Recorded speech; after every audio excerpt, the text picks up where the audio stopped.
The gunshot shattered the crystal chandelier before Park Jae-hyun even flinched. Glass rained down on the mahogany table where 7 men sat frozen, their champagne flutes still raised in a toast that would never finish. Jae-hyun didn't move. He watched the blood bloom across the chest of the man beside him, Kim Bum, a minor player who thought skimming from the Eastern District wouldn't be noticed. "Clean this up," Jae-hyun said, his voice flat as winter steel. 2 guards materialized from the shadows, dragging the body before it stopped twitching. The remaining 6 men stared at their king, waiting for mercy that wouldn't come. Jae-hyun lifted his own glass, examined the amber liquid catching the light from the remaining chandelier, and took a slow sip. Nothing, no burn, no warmth, no satisfaction. He set the glass down with mathematical precision. "The rest of you, I'll assume tonight's demonstration was educational. Get out." They scrambled like rats fleeing a sinking ship. Park Jae-hyun had everything men killed for. Power, money, fear. Yet none of it mattered when he lay in silk sheets, staring at a ceiling he couldn't feel beneath his fingertips. The woman beside him shifted, her bare skin warm against his arm. She leaned closer, lips brushing his neck, fingers tracing slow, deliberate paths meant to awaken something primal. Nothing happened. No heat. No hunger. No response. 3 years ago, this would have driven him insane. Now it only reminded him of what he had lost. "Is something wrong?" the woman whispered, insecurity creeping into her voice. Jae-hyun exhaled slowly. "You should go." She hesitated, then gathered her clothes without another word. She didn't cry, she didn't ask questions. Women around Park Jae-hyun learned quickly not to. When the door closed, silence filled the penthouse. He sat up, flexing his fingers, watching them like they belonged to someone else. Dead nerves. Dead desire. A living body that remembered nothing of pleasure. Park Jae-hyun, the devil of Haneul City, could not feel like a man anymore. 3 years earlier, he had still believed himself untouchable. The meeting with Baek Doo-shik was meant to end a territorial dispute, a ceasefire, a drink between enemies pretending to be civil. Jae-hyun remembered the taste of the liquor, bitter, metallic, wrong. Then the burning. His veins felt like they were on fire, his limbs locked. His vision blurred as men shouted, chairs scraped, and Baek's laughter echoed like a curse. "You should have killed me when you had the chance," Baek had said calmly. "Now you'll live wishing you had." Jae-hyun survived. That alone shocked everyone. But survival came at a price worse than death. "You're alive," Dr. Han Seung-woo had said weeks later, adjusting his glasses as test results glowed on a screen. "But the toxin damaged critical neural pathways." "What does that mean?" Jae-hyun asked flatly. "It means," the doctor hesitated, choosing his words carefully, "the nerves responsible for sexual response and emotional stimulation are dormant." Dormant, a polite word for ruined. "Will it heal?" Dr. Han looked at him for a long moment. "In theory, nerves can regenerate, but not after this long." "How long?" 3 months would have been hope, the doctor said quietly. 2 years is permanence. Jae-hyun nodded once. He didn't break anything, he didn't rage. He simply stood up and walked out. That was the day something else died inside him. Alone in the penthouse overlooking Haneul City's glittering skyline, Jae-hyun walked to the floor-to-ceiling windows. 32 stories below, the city pulsed with life he could no longer taste. 3 years since Baek Doo-shik's poison had stolen everything that made him human. His phone buzzed. Dr. Han Seung-woo's name flashed across the screen. "The new medication?" Jae-hyun asked without greeting. "Failed like the others." Han's voice carried the exhaustion of a man who'd run out of miracles. "Jae-hyun, the nerve damage is permanent. Your brain remembers pleasure, but the pathways are dead. You need to accept." "I accept nothing." "Then accept this. If sensation ever returns suddenly, the shock could trigger a cascade failure. Your heart, your nervous system. It could kill you within minutes." Jae-hyun ended the call. Death would be a feeling, he'd take it. The clock on his Patek Philippe read 11:47 p.m. when his head of security entered without knocking, the only man alive permitted to do so. "The new assistant arrives tomorrow," Kang Min-ho said. British education, multilingual, impeccable references. Her background check came back clean. They always do until they don't. This one's different. Elena Moore, dual citizenship, British and Nigerian, MBA from London School of Economics. She's worked for 3 Fortune 500 CEOs and left each position on her own terms. No scandals, no weaknesses we could find. Jae-hyun turned from the window. Everyone has weaknesses. Maybe, but she also has a reputation for being unmovable. The last CEO she worked for tried to proposition her. She recorded it, reported it to the board, and he was removed within a week. She didn't take the settlement they offered. Why not? She said she didn't want his money, just his acknowledgement that he was wrong. For the first time in hours, something almost like interest flickered in Jae-hyun's chest. Almost. Then it died like everything else. She starts at 9. Make sure she understands the rules. Which rules? All of them. Morning came with the kind of rain that turned Haneul City's streets into rivers of neon. Jae-hyun's office occupied the entire 48th floor of the Zenith Tower, all steel, glass, and leather furniture chosen by designers he'd never met. He stood at his desk, reviewing shipment manifests, when his receptionist's voice crackled through the intercom. Mr. Park, Ms. Moore has arrived. Send her in. The door opened, and Jae-hyun looked up. Elena Moore walked into his office like she owned it. She wore a charcoal suit tailored to emphasize rather than hide her curves, her natural hair pulled back in an elegant twist. Her skin was the deep brown of expensive chocolate, and her eyes, dark and assessing, met his without hesitation or fear. She carried a leather portfolio and nothing else. Mr. Park, her voice was cultured British with something warmer underneath. Thank you for seeing me. You work for me now. I don't thank people for doing their jobs. She smiled, and it didn't reach her eyes. Then I'll be sure to exceed expectations rather than just meet them. She crossed the room, heels clicking against marble, and extended her hand. Jae-hyun stared at it. He hadn't willingly touched another person in 3 years. His security knew. His doctors knew. Anyone who mattered knew that Park Jae-hyun didn't do handshakes, didn't do contact, didn't do human warmth. But refusing would show weakness. He reached out and clasped her hand. The world exploded. Actual heat, radiated from her palm into his. His pulse, so carefully controlled for years, stuttered and raced. Electricity shot up his arm, across his chest, and detonated somewhere behind his ribs. For 3 impossible seconds, Park Jae-hyun felt something. He yanked his hand back like she'd burned him. Mr. Park, Elena's eyes narrowed with concern. Are you all right? Sit, his voice came out rougher than intended.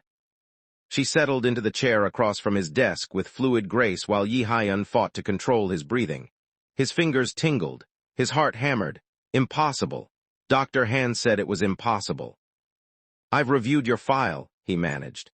Your qualifications are acceptable. Your duties will include managing my schedule, screening communications, and attending meetings that require documentation. You'll have access to confidential information. Discretion isn't optional, it's survival. Understood. Perfectly. You'll work 12-hour days minimum. Weekends as needed. No personal calls during business hours. No relationships with other staff. No questions about matters that don't concern you. And which matters concern me. I'll tell you when they do. She leaned back slightly, studying him like he was a puzzle she'd already started solving. I have a condition of my own. No one gave Park Jae-hyun conditions. Go on. Respect. I don't care how you treat your other employees, but you'll treat me as a professional, not a subordinate. I'm here to make your life easier, not to be diminished by it. We clear. Something that might have been amusement, if he could still feel amusement, touched his thoughts. We're clear. Then I accept your terms. She stood, smoothed her suit. I'll start by reorganizing your filing system. The current one is inefficient. It's been the same for 5 years. Then it's been inefficient for 5 years. I'll have a new proposal by end of day. She turned toward the door, then paused. Oh, and Mr. Park, whatever just happened when we shook hands, you might want to see a doctor about that. Your pupils dilated, your breathing changed, and you looked like you'd seen a ghost. That's not your concern. Everything that affects your ability to function is my concern. That's literally my job. She left before he could respond. Jae-hyun sat alone in his office, staring at his right hand. The tingling had faded, but the memory of warmth remained. He pressed the intercom. "Get Dr. Han now." 40 minutes later, Han arrived with his medical bag and deep skepticism etched into every line of his face. He checked Jae-hyun's vitals, drew blood, ran every test he could perform in an office setting. "Your heart rate is elevated, blood pressure slightly high, neural response in your right hand shows." Han looked up sharply. "Jae-hyun, you're showing signs of active nerve regeneration." "That's impossible, you said." "I know what I said, but something triggered your system. What happened?" "I shook someone's hand. And I felt it." Han went very still. "Felt what exactly?" "Heat, pressure, her skin against mine." Jae-hyun flexed his fingers. "For 3 seconds I was alive again." "This is dangerous. If your nerves are regenerating spontaneously, the shock to your system could kill me. You've said that. But right now, doctor, I don't care about dying. I care about what just walked into my office and made me feel something for the first time in 3 years." "Who was it?" "My new assistant." Han packed his equipment with hands that shook slightly. "Jae-hyun, listen to me very carefully. If emotional or physical connection with this woman is triggering regeneration, you need to limit contact. The trauma of sudden restoration could overload your cardiac system. Your brain has adapted to numbness. Shocking it back to sensation could literally stop your heart." "Then it stops." "You're not hearing me." "I heard you perfectly." Jae-hyun stood, walking to the window where rain still streaked the glass. "I've been dead for 3 years, Han. If she's bringing me back to life, I'll take the risk." The doctor left with warnings that fell on deaf ears. Jae-hyun spent the rest of the day hyper-aware of Elena's presence. She worked in the outer office, reorganizing his chaos with ruthless efficiency. Twice he caught himself inventing reasons to walk past her desk. 3 times he stopped himself from calling her in for unnecessary meetings. At 6:00 p.m., she appeared in his doorway with a tablet. "The new filing system is implemented. All documents are now searchable by date, category, and cross-referenced keywords. Your meeting tomorrow with the Seoul Development Committee has been moved to 2:00 p.m. I got you an extra hour for the Singapore call. And someone named Baek Do-shik called. I told him you'd died in a tragic accident and to stop calling." Jae-hyun's head snapped up. "You told Baek Do-shik what?" "That you died? Was I wrong? Should I have taken a message from the man who, according to your encrypted medical files, which really shouldn't be stored on a networked server, poisoned you 3 years ago?" Ice flooded his veins. "You accessed my medical files." "I access everything. That's what competent assistants do." She met his stare without flinching. "If we're going to work together, I need to know what I'm dealing with. So here's what I know. You run an empire that exists in legal gray areas. You have enemies who have tried to kill you. You have a medical condition that makes you different. And you're testing me right now to see if I'll run. Will you? I've worked for arms dealers, pharmaceutical executives covering up clinical trial deaths, and a tech CEO who was illegally mining user data for foreign governments. Your operation is barely top 5 on my list of morally questionable employers." She set the tablet on his desk. "I'm not here to judge you, Mr. Park. I'm here to make sure your empire doesn't collapse from administrative incompetence. Everything else is your business." She turned to leave. "Elena." She stopped. "Don't ever mention my medical condition again." "Then don't keep the files where I can find them." She glanced at her watch. "It's late, I should." "Wait," the word came out before he could stop it.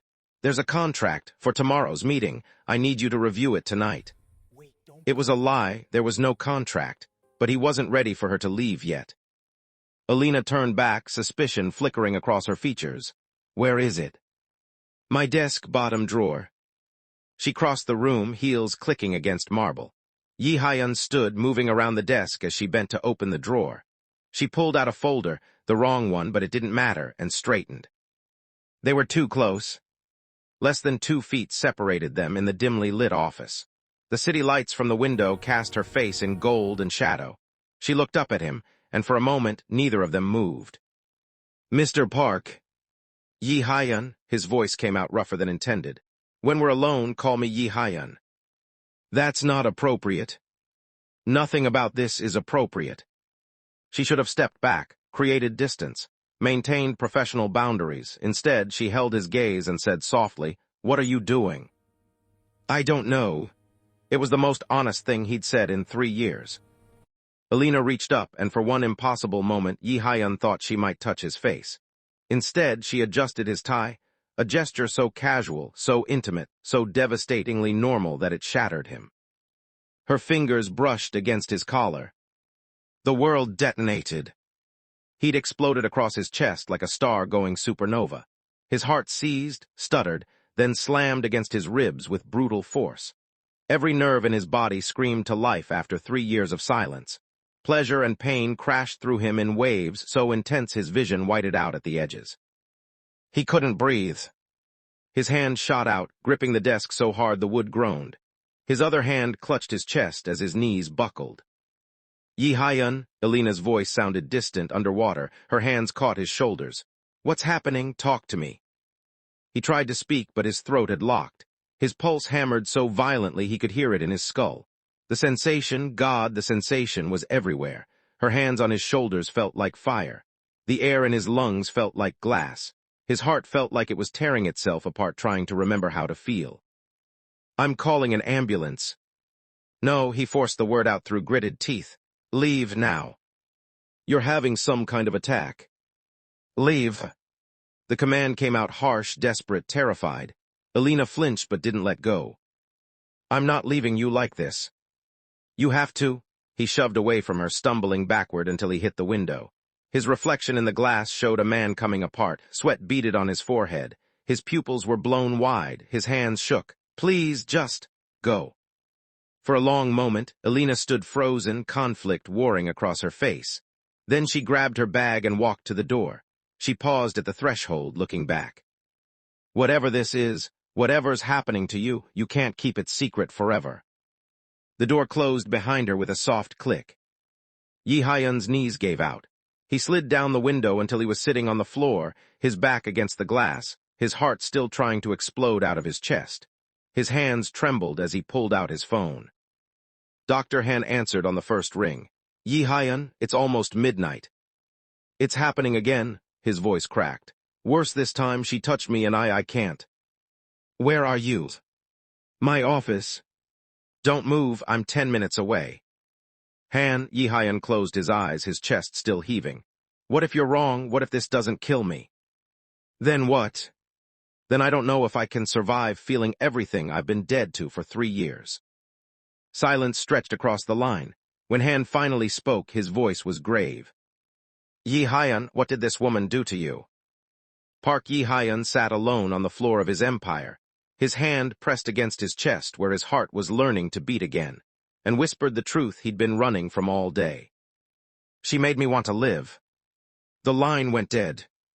In the darkness of his office, with the city sprawling below and his world tilting on its axis, Jae-hyun realized something terrifying. Elena Moore hadn't just made him feel. She'd made him vulnerable. And in his world, vulnerability was a death sentence. If you're hooked and need to know what happens when Dr. Han arrives, when Elena discovers the truth about what she's doing to Jae-hyun, hit that subscribe button right now. Drop a comment telling me, would you risk everything to feel again, or is numbness safer than pain? Like this video so others can find this story, because what comes next will change both their lives forever. Episode 2 drops soon, don't miss it.